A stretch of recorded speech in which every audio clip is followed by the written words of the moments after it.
guys, there's a couple things I want to talk about on the channel today. First off, the 5.7 Hemi, it gets a little bit of a bad rap. I think that's probably due to a couple things.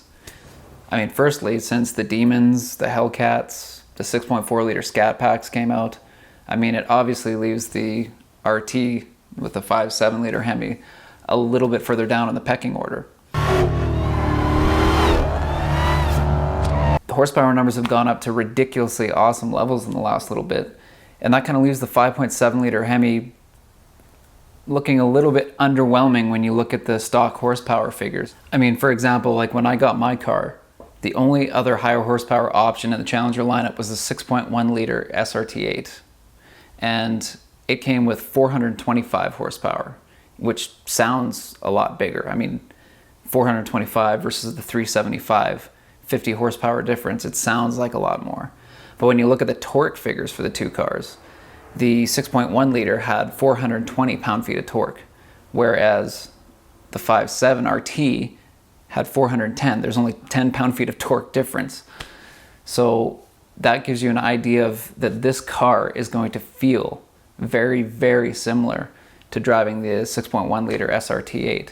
Like if you jumped from one car into the other car, although yes, the SRT8 is a little faster, both cars would feel pretty similar because they've got almost the same amount of torque, so it would put you back in your seat about the same.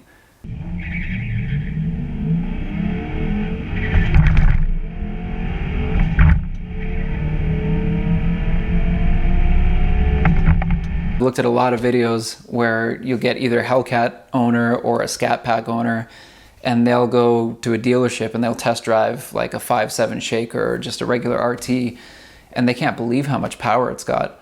They were expecting it to feel really, really slow, and although, like, yes, the car is a fair bit slower than a Scat Pack and especially a Hellcat, that torque is still a decent amount of torque. So it still pulls hard, and it's still, as far as like the driving experience is considered, it's a fun car to drive because it really kicks you back in your seat. Let's be real here. With 410 pound-feet of torque, you could literally spin the tires until they explode. Or you could do as many drifts, power slides, and donuts as your little heart desires. So that also begs the question, how fast is a stock Challenger RT with a 5.7 Hemi? I mean, depending on what transmission you have and what gearing you have in the back, we'll just say mid-13s. Bone stock trim, mid-13s. About a 13.5 is roughly a good average of what these cars will run.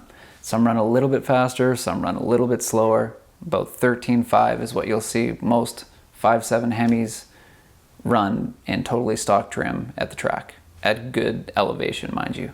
So I'm from Edmonton, Alberta, Canada, and my home track is Castrol Raceway, and it's at an elevation of about 2,300 feet above sea level. So what that means is that basically any car running out at the track here is going to be about a half a second slower than cars running at some place that's got a way better altitude, someplace close to around sea level. For example, like Mission Raceway in Mission, BC.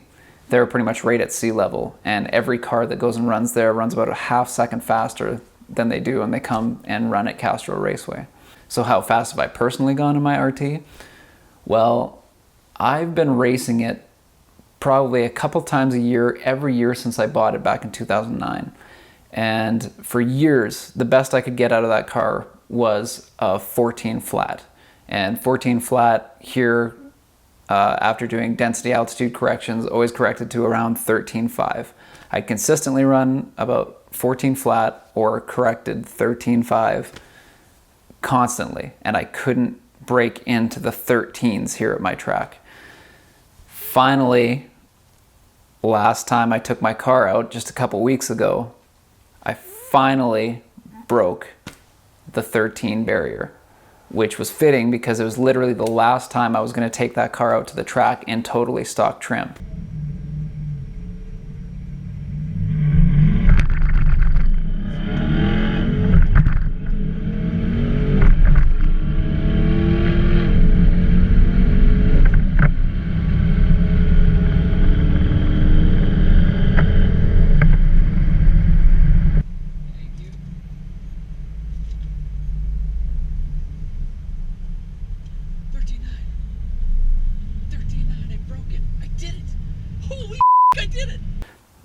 So of course I ended up breaking my best ET, which I didn't think I'd do anyways, because right off the line, immediately I wheel hopped about 4 or 5 times before taking off and immediately thought that the run was totally screwed. So, I think that was a pretty good send-off. And, I think mid-13s is a pretty quick car. And I think it's a great starting point to turning this RT into a fast car.